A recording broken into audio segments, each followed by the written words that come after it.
Hello दोस्तों, welcome to money stocks. तो इस वीडियो के अंदर मल्टीपल स्टॉक्स के बारे में हम लोग बात करेंगे। तो चलिए सबसे पहले हम लोग बात करेंगे एचडीएफसी बैंक के बारे में। तो एचडीएफसी बैंक का अगर आप दोस्तों ड्यूरिंग द मार्केट परफॉर्मेंस देखोगे तो नए के बराबर एचडीएफसी बैंक ने हमें परफॉर्म किया है। आज भी मार्केट अगर आप देखोगे बहुत ज़्यादा बियरिश नज़र आया था और बेसिकली एचडीएफसी बैंक एक फंडामेंटली स्ट्रॉन्ग कंपनी है जिसके द्वारा मैंने बहुत बार इस बैंक के बारे में आपके साथ शेयर किया था। अगर आप प्राइवेट सेक्टर वाली बैंक के अंदर जाना चाहते हो तो सबसे पहला प्रेफरेंस आप एचडीएफसी बैंक को दे सकते हो। इन द टर्म्स कंपनी का मार्केट कैप भी बहुत अच्छा है, लार्ज कैप कैटेगरी से कंपनी बिलोंग करती है, बिजनेस ग्रोथ भी अच्छा है और लोन ग्रोथ जो निकल के आई है वो भी अच्छी खासी निकल के आ रही है। ओवरऑल पैरामीटर्स अगर आप एचडीएफसी बैंक का देखोगे बहुत ही शानदार तरीके से हमें निकल के आ रहा है और अभी भी कंपनी एक कंसोलिडेशन फेज के ही अंदर हमें ट्रेड कर रही है। अगर आप एचडीएफसी बैंक का पिछले 1 सालों का दोस्तों परफॉर्मेंस देखोगे तो एक कंसोलिडेशन फेज के ही अंदर कंपनी ट्रेड कर रही है पिछले 1 सालों में। बेसिकली कंपनी ना ऊपर हमें ब्रेकआउट नजर आया है ना नीचे दोस्तों ब्रेकडाउन नजर आया है, लेकिन ब्रेकआउट आने के बहुत ज़्यादा हमें चांसेस नजर आ रहे हैं। ब्रेकडाउन कब आएगा? जब कंपनी के अंदर पैरामीटर्स बुरा होगा, कंपनी बुरा परफॉर्म करेगी, बुरी खबर आएगी, तब ब्रेकडाउन नजर आता है।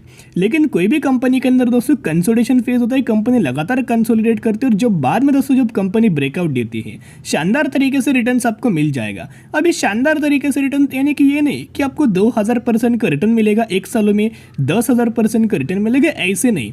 डिसेंट तरीके से रिटर्न मिलेगा जिस तरह से लार्ज कैप कैटेगरी वाली कंपनीज के अंदर आपको रिटर्न मिलता है। तो चलिए एचडीएफसी बैंक के अंदर बहुत सारे अपडेट्स है, तो पहले अपडेट्स के बारे में कवर अप करते हैं, पॉजिटिव अपडेट्स है, और उसके बाद हम लोग बात करेंगे मर्जर के बारे में। अभी भी बहुत सारे लोगों को डाउट्स मर्जर रिगार्डिंग निकल के आ रहे हैं।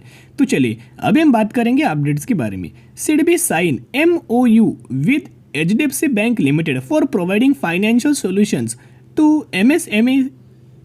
तो बेसिकली अगर आप देखोगे सिडबी और एचडीएफसी बैंक एक दूसरे के साथ पार्टनरशिप हो चुका है। किसके द्वारा? फाइनेंशियल सोल्यूशन प्रोवाइड करने के लिए पार्टनरशिप नजर आए हैं। जब भी किसी भी कंपनी की एक दूसरे के साथ हमें पार्टनरशिप दोस्तों अगर आपको नजर आती है तो दोनों कंपनी को आने वाले फ्यूचर में विन विन सिचुएशन के हिसाब से आपको बेनिफिट मिल जाता है। तो एचडीएफसी बैंक का आने वाले फ्यूचर में इसको बेनिफिट नजर आ सकता है। तो चलिए अभी हम बात करेंगे म्यूचुअल फंड्स का बाइंग का डेटा के बारे में हम लोग बात करने वाले हैं। ये जो डेटा देख के आपके अंदर शानदार तरीके से कॉन्फिडेंस हमें डेवलप हो सकता है। यही फुल ऑफ कॉन्फिडेंस के साथ आप एचडीएफसी बैंक के अंदर लंबे समय के लिए होल्ड करके चल सकते हो। विथ फुल ऑफ पेशेंस आप रख सकते हो, सकते हो। यानी कि अगर मार्केट के अंदर दोस्तों बहुत ज़्यादा आपको वॉलेटाइल नजर आए, फिर भी क्या होता है बहुत सारे लोगों का वॉलेटिलिटी के अंदर, करेक्शन के अंदर पेशेंस लूज होता है। तो पेशेंस कहाँ से डेवलप होगा, कहाँ से कॉन्फिडेंस आएगा? जितने भी कंपनीज के पॉजिटिव अप्रोच होंगे उनको देख के आपके अंदर पॉजिटिव अप्रोच निकल के आ जाएगा, पॉजिटिव माइंडसेट एंड कॉन्फिडेंस नजर आएगा। तो देखिएगा मई 2023 13 म्यूचुअल फंड्स की बाइंग एंड 9 म्यूचुअल फंड्स की सेलिंग नजर आ चुकी है। ओवरऑल बेसिस के ऊपर म्यूचुअल फंड्स का अगर आप बाइंग का डेटा देखोगे तो पिछले महीने में 25 लाख के आसपास खरीदारी नजर आई थी और इस महीने में अगर आप देखोगे 29 लाख के आसपास हमें खरीदारी नजर आ चुका है। लगातार कंपनी के अंदर बाइंग म्यूचुअल फंड्स कर रहे हैं क्योंकि कंपनी डिस्काउंटेड प्राइस के अंदर बिलोंग कर रही है, एज कंपनी गिरावट के अंदर हमें ट्रेड कर रही है। ब्रोकरेज फर्म का मानना है कि एचडीएफसी बैंक के अंदर आपको 1950 रुपए के आसपास टारगेट दिया गया है। इनका यह मानना है कि 21% की अपसाइड ग्रोथ एचडीएफसी बैंक के अंदर नजर आ सकती है। तो चलिए बेसिकली मर्जर रिगार्डिंग बहुत सारे लोगों को या एक डाउट्स निकल के आ रहे थे कि मर्जर कब होने वाला है, क्या मर्जर कैंसिल हो चुका है? क्योंकि मार्केट के अंदर बहुत सारे हमें पैनिक लेवल क्रिएट होते रहते हैं। तो मर्जर दोस्तों अगर आप देखोगे कोई मर्जर हमें कैंसिल नहीं हुआ, मर्जर तो होने वाला है। क्लियर कट इन्होंने मेंशन किया है HDFC is all set to merge with HDFC Bank by June 2023। तो करंट महीने के ही अंदर आपको मर्जर निकल के आएगा। और जब भी दोस्तों किसी भी कंपनी का एक दूसरे के साथ मर्जर होता है, जब भी किसी भी कंपनी के साथ एक दूसरे के साथ मर्जर होता है, दोनों कंपनी बहुत बड़ा एक एंटिटी हमें बन जाती है। और बहुत बड़ा एंटिटी बनने के बाद कंपनी के अंदर शानदार तरीके से रैली हमें नजर आता है। बहुत बड़ा कंपनी वैल्यूएशंस के साथ साथ कंपनी का बिजनेस बढ़ता है और कंपनी की साइजिंग भी हमें बढ़ जाती है। तो जिसके द्वारा इस कंपनी को भी आने वाले फ्यूचर में बेनिफिट हमें नजर आ सकता है। अगर एचडीएफसी बैंक का अगर आप या मार्केट कैप देखोगे तो 9 लाख करोड़ के आसपास है और एचडीएफसी लिमिटेड का अगर आप मार्केट कैप देखोगे तो 4.5 लाख करोड़ के आसपास है। दोनों अगर दोस्तों आप मर्ज अगर आप करेंगे तो 14-15 लाख के आसपास हमें निकल के आ रहे, तो 14 लाख करोड़ का मार्केट कैप हमें कंपनी का नजर आ सकता है, इतना बड़ा हो सकता है। तो बहुत बड़ा एंटिटी बनने वाला है और एचडीएफसी लिमिटेड हमें फिर से आपको मार्केट के अंदर ये कंपनी सेपरेटली नहीं दिखेगी, डायरेक्टली एचडीएफसी बैंक ही आपको सेपरेटली कंपनी नजर आ जाएगी। जब भी कंपनी का मर्जर होता है उसके बाद शानदार तरीके से रैली हमें नजर आ जाती है। तो चलिए एचडीएफसी बैंक के अंदर buy on dip strategy apply करके लंबे समय के लिए होल्ड करना, शॉर्ट टर्म में कोई आपको रिटर्न नहीं मिलने वाला। अभी हम बात करेंगे इन्फोसिस के बारे में। तो इन्फोसिस के अंदर ड्यूरिंग द मार्केट दोस्तों अगर आप प्राइस देखोगे तो ऑलमोस्ट 0.84% की पॉजिटिविटी के अंदर तेजी नजर आ रही है और 1290 के ऊपर ये इन्फोसिस करंटली हमें ट्रेड कर रहा है। बेसिकली इन्फोसिस के अंदर अपडेट्स तो हर एक दिन आते रहते, लेकिन दोस्तों अपडेट छोटे छोटे होते लेकिन बहुत ज़्यादा पॉजिटिव हमें अपडेट्स होते। कई बार कंपनीज की पार्टनरशिप हुआ है, कई बार कंपनीज को शानदार तरीके से बेनिफिट हमें मिलने वाला है आने वाले फ्यूचर में। करंटली अगर आप देखोगे क्यों हमें आज के दिन पॉजिटिव तेजी आई, तेजी आने के पीछे का रीजन एक है, जिस तरह से Infosys limited Indian stock market के अंदर है, वैसे ही Infosys limited ADR US market के अंदर न्यूयॉर्क स्टॉक एक्सचेंज के अंदर ये कंपनी लिस्टेड है। तो कल के दिन आपको इन्फोसिस एडीआर के अंदर 1.5% की तेजी नजर आई थी।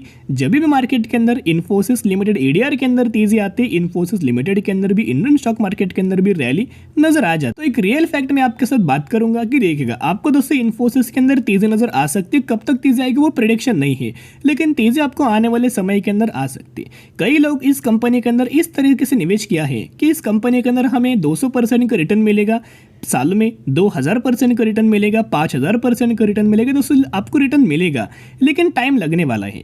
आपको लंबे समय के लिए होल्ड करेंगे, 10 साल होल्ड करेंगे, 12 साल होल्ड करेंगे, 20 साल होल्ड करेंगे तो ही इतना बड़ा दोस्तों आपको रिटर्न मिलेगा। कोई शॉर्ट टर्म में इतना बड़ा रिटर्न नहीं मिलेगा, इतना पॉइंट नोट करना। तो यही होता है, यही वो कंपनी जिन कंपनीज ने आने वाले समय में पिछला पास्ट का अगर आप परफॉर्मेंस देखोगे, लोगों को बड़ी वेल्थ हमें क्रिएट करके दिया है। और इसका मतलब ये नहीं कि पहले क्रिएट करके दिया अभी ये बड़ी वेल्थ क्रिएट नहीं करेगा, क्रिएट करेगा अगर कंपनी के अंदर लंबे समय के लिए निवेश करेंगे, यानी कि कंपनी का बिजनेस के अंदर दोस्तों आप निवेश करेंगे। जिस तरह से बिजनेस बढ़ेगा उस तरह से कंपनी बेनिफिट भी शेयर होल्डर्स को दिया जाएगा। ब्रोकरेज फर्म का यह मानना है कि इन्फोसिस के अंदर आपको 25% की अपसाइड मूवमेंट नजर आ सकती है और 1590 रुपए का टारगेट दिया हुआ है। यही वो कंपनी है 1950 रुपए से ट्रेड करके करंटली बहुत ही चीपेस्ट प्राइस के ऊपर ट्रेड कर रही है। तो क्यों हमें इन्फोसिस के अंदर तेजी नहीं आ रही? कोविड के बाद का अगर आप परफॉर्मेंस देखोगे, इन्फोसिस का शानदार तरीके से रैली नजर आई थी। With in 2 years company recover हो चुका था। वो रिकवर होने के बाद भी कंपनी ने 220% का रिटर्न शेयर होल्डर्स को बना के दिया। तो कोई भी अगर कंपनी इतना ह्यूज अमाउंट ऑफ रिटर्न देती है तो कंपनी का बाद में साइडवेज परफॉर्मेंस होता है, करेक्शन वाला परफॉर्मेंस होता है। लेकिन यही करेक्शन के अंदर अगर आप निवेश करेंगे तो फिर आपको इस कंपनी के अंदर अपसाइड रैली, अपसाइड मूवमेंट नजर आ सकती है। तो जितना होके उतना गिरावट के अंदर निवेश करना, पैनिक होकर निवेश करना, buy on dip strategy apply करना और लंबे समय के लिए होल्ड करना। जो जितना कंपनी पैनिक होगा, जितना कंपनी कंसोलिडेट करके, उतने आने वाले फ्यूचर में बड़े टारगेट्स नजर आ सकते हैं। तो buy on dip strategy apply करके इन्फोसिस आईटी सेक्टर से कंपनी बिलोंग करती है। आने वाले समय में आईटी सेक्टर के अंदर बहुत बड़ा बूम हो सकता है, जिसकी वजह से आने वाले फ्यूचर में इन्फोसिस के अंदर रैली आने का चांस है। तो चलिए अभी हम बात करेंगे मान एल्यूमिनियम लिमिटेड के बारे में। यही वो कंपनी है जिसके अंदर आपको बोनस के साथ साथ स्प्लिट का बेनिफिट मिलने वाला है। परफॉर्मेंस देखेगा 3500% का रिटर्न शेयर होल्डर्स को बना के दिया हुआ है। 2007 में मार्केट के अंदर आई थी। नेगेटिविटी पॉइंट है कि कंपनी का जो मार्केट कैप है बहुत ही छोटा है। 400 करोड़ का कंपनी का मार्केट कैप निकल के आ रहा है। और यही वो कंपनी है जिसके अंदर आपको 9 जून को बोर्ड ऑफ डायरेक्टर्स की मीटिंग होने वाले हैं। और इस मीटिंग के अंदर कंपनी क्या करने वाली है, बोनस रिगार्डिंग और स्टॉक स्प्लिट रिगार्डिंग हमें कंसिडर करने वाली है। बोनस के साथ साथ स्प्लिट का आपको दोस्तों बेनिफिट मिल सकता है, 9 जून को आपको मिलने वाला है। जरूर चैनल को सब्सक्राइब करके रख सकते ताकि जब भी मुझे कंपनी का अपडेट नजर आएगा मैं 100% आपके साथ शेयर कर दूंगा। तो चलो दोस्तों आज के लिए इतना ही। अगर आपकी वीडियो पसंद है जरूर वीडियो को लाइक और चैनल को सब्सक्राइब कर सकते हो। फिर मिलेंगे, बाय।